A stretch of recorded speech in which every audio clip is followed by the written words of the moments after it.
So today's mind map is a bit of a brainstorm, which is suitable because it is about the unknown, and brainstorming is a fairly good way to approach the unknown. Um, I'm doing this largely or I did this mind map largely as a way of exploring some ideas I'm tossing around in my head for a chapter of my book. So this is a brainstorm. It's a bit rough, but here it is. So the way I see it, the unknown poses two problems to the individual. First is that if you don't know what's going on, it makes it really hard to act because you completely lack in direction, which makes you ineffective as an individual. So the first is just not knowing where you're going because you might have certain values, but if you don't have a way of understanding reality such that you can try and move towards those values and get feedback from reality, it's going to make it really difficult to move towards what you want. And so we have the little map and being effective. Um, so you want to try and make what's going on coherence, which ties into some earlier mind maps where we're talking about archetypes. Because archetypes, one of the advantages, you can make everything much more coherent at the risk of potentially overgeneralizing. But another thing is Alfred Korzybski. I don't know how to pronounce his name. He said the map is not the territory, and that is something that's used fairly often in NLP. Although I don't think anyone's reading Dear Alfred very much anymore. Um, the idea is your maps are never going to correspond directly to reality, and this notion has some interesting implications in that when you think of your knowledge as a map and not as the truth in some way, it allows you to interact more dynamically with the ideas you consider, which I think is important for addressing the unknown because it gives you a high tolerance for chaos, the ability to hold conflicting or inconsistent ideas simultaneously and suspend judgment is a useful thing for approaching the second difficulty presented by the unknown, which is fear. Oftentimes, you don't know how things are going to turn out before you engage in them, especially if it's something you've never done before. But it's important to remember that almost every action that you've taken ever, at some point you'd never done it before. So you actually have an extremely long history as an individual of doing things you've never done before. But so you want to overcome this fear, and that's the second obstacle. Um, People who overcome this fear, if they are really stepping into the unknown, which is the unknown socially, as in terms of no one in society has gone there before. So someone like Nikola Tesla developing his AC current would be an example of someone who's going where no one has gone before. These people are called iconoclasts. Gregory Burns has a book called Iconoclast, where he talks about one of the studies he does, or it's one of the studies he did that was in the book was one on conformity, which is pretty interesting. Uh, what you did is there was one participant in a study, but they sat like in a round table or in a group, and there was only one participant, but there were fake Confederates, so fake participants. What they did is they had to manipulate a three-dimensional object in their head and confirm whether object A was the same as object B by turning it in their head. The task was really easy, and it wasn't really a study of how well people could do the task. Instead, it was a study of if the one participant would conform to the others. So what they found was, generally speaking, the participant would, if all of the Confederates answered a particular way, what would happen a lot of times is the participant would answer incorrectly, even though it was an incredibly easy task. And they had the participant hooked up to some sort of brain scan. I don't remember if it was MRI or PET.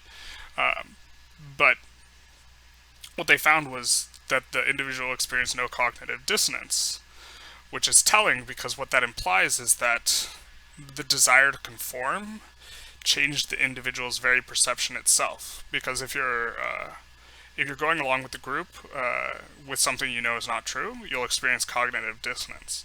So what that implied is that the individual didn't know it was true.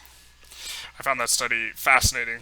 How your brain, so you take in sense data, and then your brain makes a perception of it. So your brain, using the data, makes an image. And the desire to conform is so strong that it'll actually influence how the brain makes the image, right? Because you have sensation, that's your eyeballs are being stimulated, and then there's perception, is when your brain turns that stimulation into something coherent for you. So, what are some solutions to not knowing what's going on? You can start making generalizations, dealing in archetypes, and by categorizing stuff, it makes it easier to interact with it. Obviously, there's some dangers to making generalizations. One, like, you run the risk of judging people to be a certain way when they're not. So, my general perception is that if you're going to generalize, you should be willing to rapidly update your conception of what's going on when you're generalizing. Another solution is brainstorming, like this mind map right here. And another solution is being process-oriented. In particular, so people who play poker, often the results are very volatile, and you can play absolutely perfectly and lose a lot. And it's because you're milking a really fine edge. When a player's much better at poker, and they're playing against another person heads up, often the person who's much better will only win like somewhere between 50-55% of the time, or 51-55% of the time. And so what happens is that means close to half the time you're losing. You're basically flipping a coin. And so it's really frustrating to do everything right and still lose. And so what poker players try and do is they try and focus on, did I make the right decision? And then if I made the right decision, even if the outcome's bad, you try not to care about it. And there's a lot of things you can do, but that's what it means to be process oriented, is to focus on, did I make the right decision? And if so, then you just be happy about it. This popular type of attitude with Stoics, although the Stoic conception of emotion is a bit suspect. A lot of what their prescriptions are in terms of how one should think about life is pretty good. I'm also reminded of Ray Dalio's principles, where in his mind, you encounter situations that are very similar to each other fairly often, and what you do is, in order to think of how to interact with them, you form a principle, and it's a heuristic. And usually, if you do a good job formulating the principle, then it's going to help you interact in that situation. If you don't do a good job, then you realize your heuristic's bad, and then you update it with the new data. So the idea is it's iterative process, it evolves, and eventually your heuristic will be very good.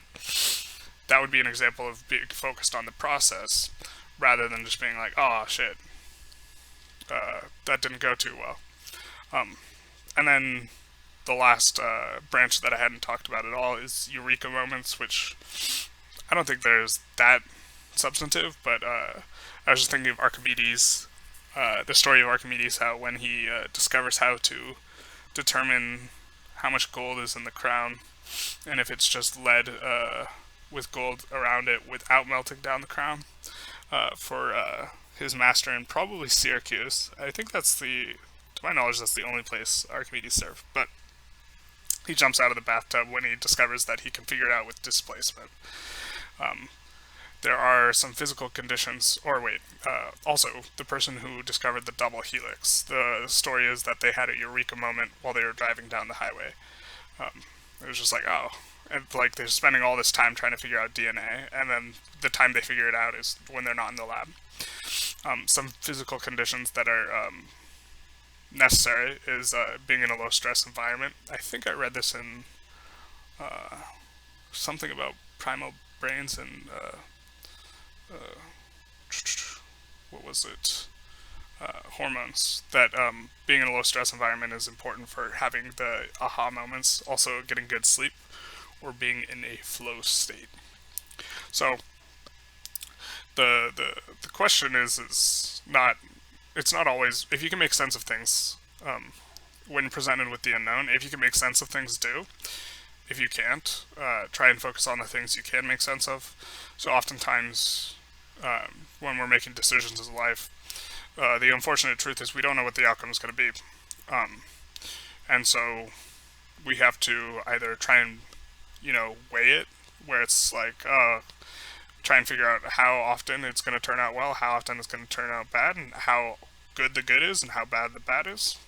And you multiply the, well, if you want to do it mathematically, like you can do it intuitively, but if something is extremely good and only happens 5% of the time, and then only slightly bad and happens 95% of the time, that might be worth it when you times the 0.05, the odds of it happening, times the good, versus the 0.95 times the bad. Like if it's 1 unit of bad or something, and then 100 units of good. Does that math check out? So 0.95 and then 5. Yeah, that checks out. But if you can't figure out what's going to happen, or you just have no idea, then you have to fall back on what you can know, which is your own process. And for that, it's either going to be some sort of heuristics, like Ray Dalio's principles, or some other heuristic, or it's going to be you just try and fulfill your values as best you can and act in accordance with your values, and then hope things turn out okay. That seems to be a good way of thinking about the unknown. Obviously, it's difficult, but it's not going to be a not difficult topic. If it becomes a not difficult topic, then it's no longer unknown, right? Anyways, hope that was interesting. Feel free to like, comment, or subscribe. I figure I should start saying that at the end, even though I'm getting almost zero views. But everyone does it, so.